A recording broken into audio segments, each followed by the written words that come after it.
Do you know that kind of transfer movement that suddenly appears out of nowhere? Quiet, almost invisible. But when you realize it's already dominating all the backstage talk, well, that's exactly what started happening at St. James Park over the last few hours.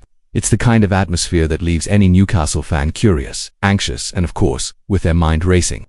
This isn't just another baseless rumor or random speculation. What I'm about to tell you today involves a real negotiation, with huge figures, strategic decisions, and, most importantly, a player whose name is once again on Newcastle's radar, and this, my friend, could seriously impact our future. And listen, if you're a true Newcastle fan, the kind who doesn't miss a single behind-the-scenes update from our club, then do me a favor, hit that subscribe button right now. It massively helps our channel, keeps us motivated to bring you the hottest updates, exclusive backstage info, and everything that could shape the future of our beloved club. Don't waste time, hit subscribe, turn on the notification bell, and stay with me, because what I'm about to tell you is nothing short of sensational. And of course, as always happens in the lead up to the transfer window, things start quietly.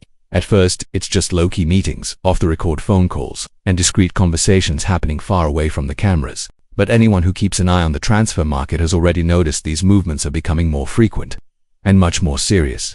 And it's not just about signing someone for the sake of it. This time, we're talking about a piece that could be fundamental to the balance of the team.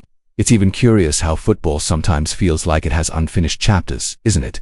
Players who almost signed, deals that were practically done but fell through at the last minute. Time passes, and suddenly, that deal that once looked dead is back on the table, stronger than ever. And that's exactly what's happening now. A transfer that was heavily negotiated in the past, one that came incredibly close to happening, is once again alive, but this time, with very different numbers involved. And yes, we can finally reveal what's going on. According to the Telegraph and confirmed by Shields Gazette, Newcastle United are once again targeting João Pedro, the Brazilian forward currently playing for Brighton. And trust me, there are plenty of details in this story that every Newcastle fan needs to hear.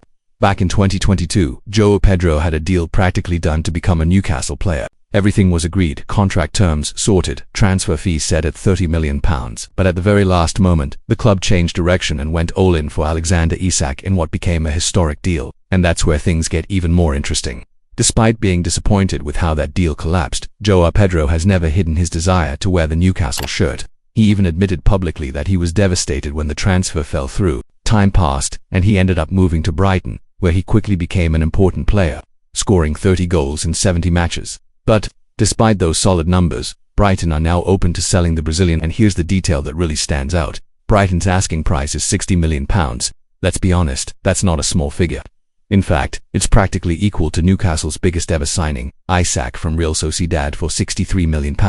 And now, the big question circulating in both the media and among the fans is João Pedro really worth that kind of investment?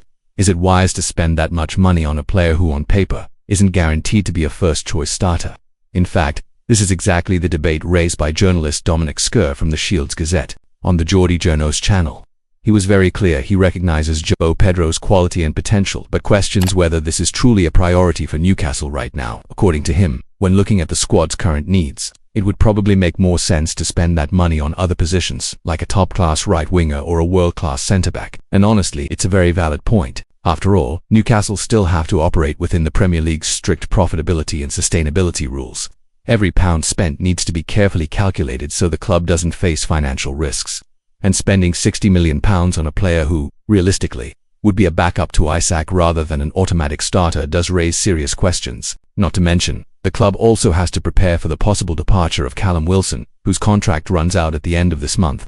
And if you're enjoying this content, don't forget to subscribe to the channel. Alright, it's super important for helping us continue to bring you inside information, in-depth analysis, hot rumors, and everything happening in the Newcastle United universe. Your support means everything, so hit subscribe, turn on the bell, and become part of this amazing community of Magpies fans. Back to the point. Despite the criticisms and concerns, there are also those who fully support the move. João Pedro is seen as an extremely versatile player. He can play as a striker, a second forward, or even out wide on the left. On top of that, he has great game intelligence, above-average technical ability, and he's still young, just 23 years old, meaning there's plenty of room for development, especially in a competitive environment like Newcastle's. But his recent stats have raised some eyebrows.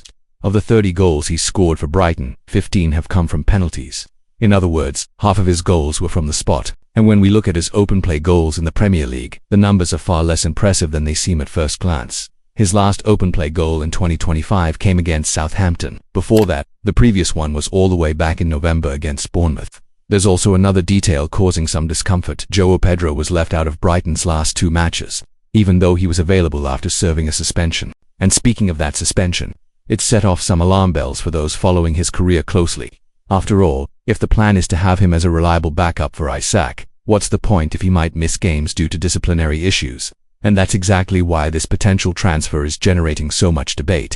On one hand, we have a young, talented, versatile player who has openly expressed his desire to join Newcastle. On the other hand, there are serious doubts about whether he's truly the right fit for what the club needs right now, especially considering the massive price tag involved. And when you weigh that against the club's other priorities, like signing a world-class right winger or a top-tier centre-back, the debate becomes even more intense.